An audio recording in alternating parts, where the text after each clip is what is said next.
So I'm back at my local comic book shop to dive in their dollar bins. Every time I'm here and I'm diving through these bins, it does not disappoint. I'm always pulling out some pretty amazing books that you wouldn't normally find in most dollar bins.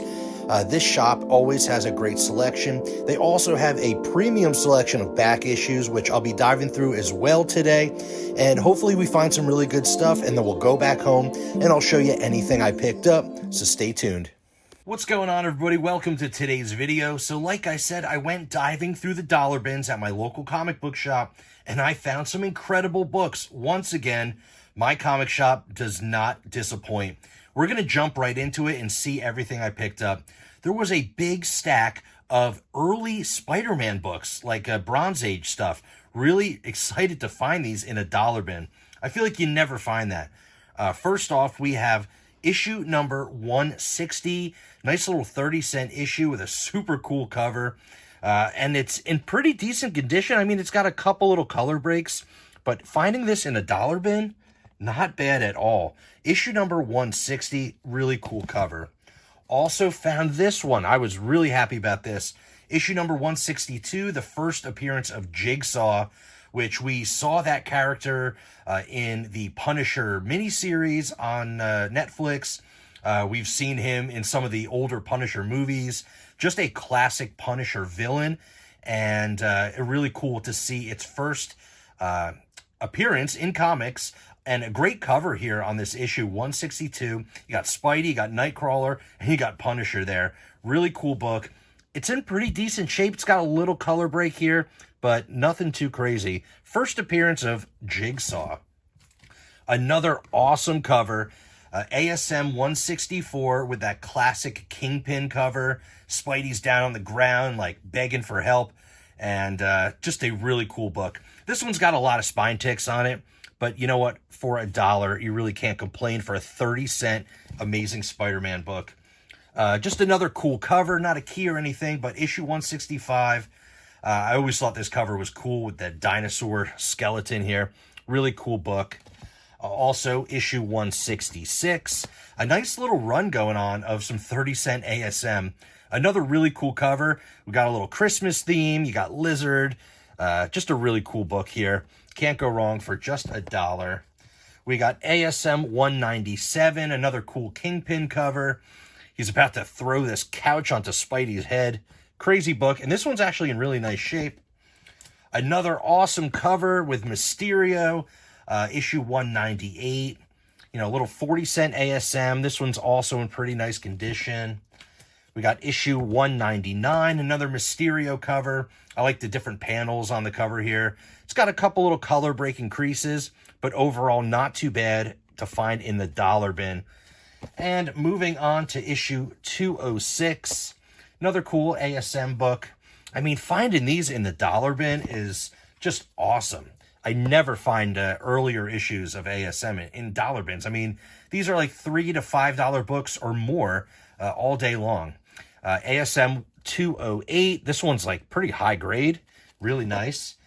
Also, Spider-Man 223, just a kind of an interesting looking cover.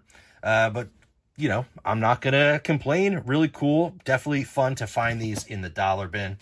We got this awesome Black Suit Spidey cover, issue 254.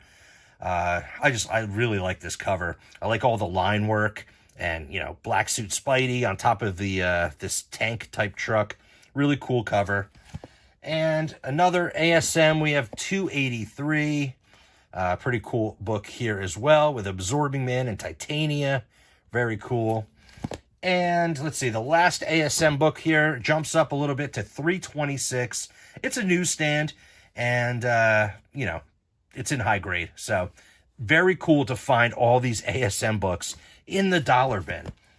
All right, let's move on to something completely different. How about a little Bronze Age horror type books? Ripley's Believe It or Not, True Ghost Stories, issue number 89. You know, cool painted cover, newsstand, Gold Key Comics. You know, pretty interesting. I always grab these, you know, spooky ghost type story, Bronze Age books, especially when they're like Charlton or Gold Key. I just love them. And I found this one in the dollar bin, and it's in really great shape. They had some more of those. They had Ripley's Believe It or Not issue. I don't even know what this... It's like a 48-page special. So I'm not sure. This might be like a one-shot, non-issue numbered.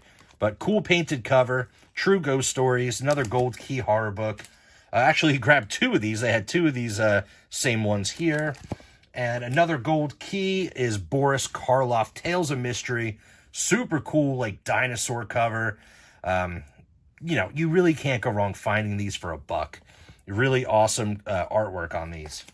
All right, let's see. What else did I find? How about a G.I. Joe, Real American Hero, issue number 9. Just a run that I slowly work on. And I needed number 9. I saw it in there. It's got a couple spine ticks, but it's like early in the run, and I don't have many of the early issues. So I grabbed that one for the collection. I found Dead Man number 1, just a classic Neil Adams artwork. It's a number 1 issue. You know, it's just cool. I think Dead Man's an awesome character, and happy to grab this one. It's an extremely high grade as well, so happy about that. This one I just grabbed because it was a number 1 issue, and this is Mask number 1, but I believe this is the volume 2. It's not like the first appearance of Mask in comics or anything like that, but still pretty awesome. It's an issue number 1 from, you know, the late 80s, I think 1987. And, you know, anything that has to do with, like, TV or toys from the 80s or early 90s, I just think are really cool. So happy to grab that one for $1. I also found Secret Wars, issue number 4. Not too bad to find that in a dollar bin. This is probably, like, the least desirable issue of this 12-issue run. But still, I find this book all the time for some reason. And I always find it with this miscut, like, spine here, this misalignment spine. You always see, like, a lot of the back cover on there. I don't know, almost every copy I've ever found has that, you know, the back cover showing on the spine there. So, whatever. Cool to find for $1. I also grabbed another one of these. He had a huge stack of these New Mutants 87. First appearance of Cable. Of course, this is the second printing with the gold background. It's not the first printing, which is worth, you know, quite a few dollars. This is probably like a $5 to $10 book. It's high grade, and it's the first appearance of Cable. Even though it is a second printing, it's just classic McFarlane Liefeld artwork and story here. Really, really cool book. Cable's like one of my favorite characters as well, and happy to grab that one for $1. It's a high grade.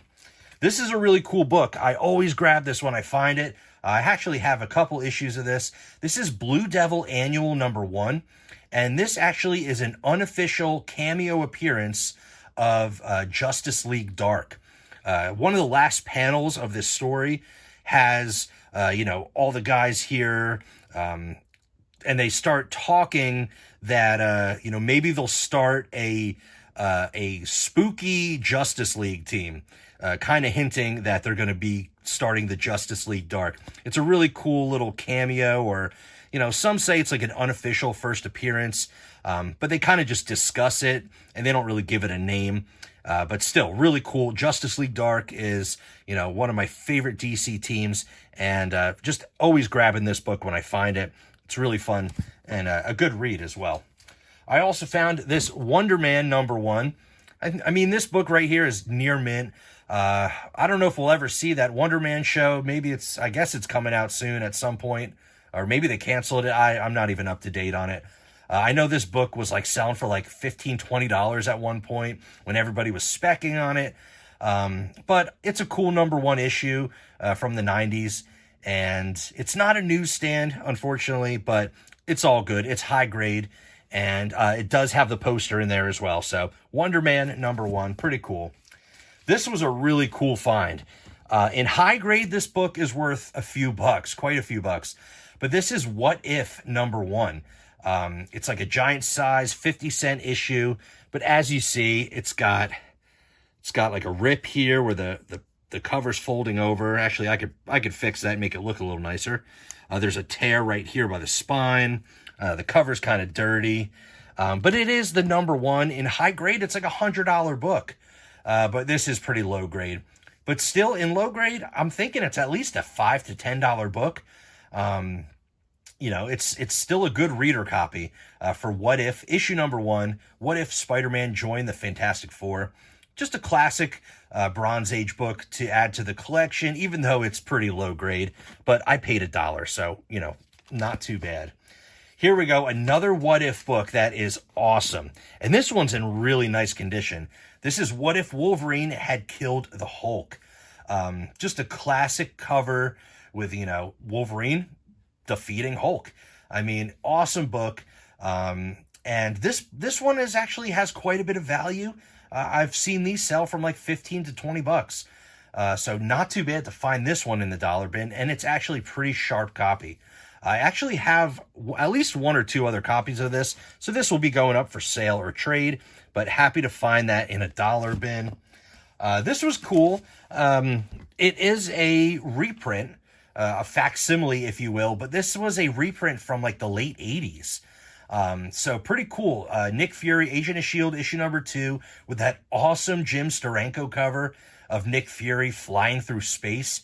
I mean, I always love this cover. I do have the actual, you know, first printing of this comic book, but I saw this and it was just really cool.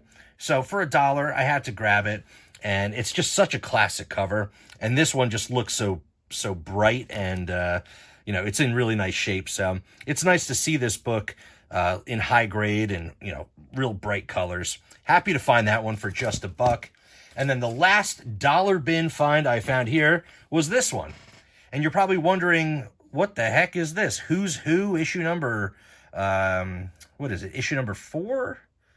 I'm trying to remember. Does it even say it on there?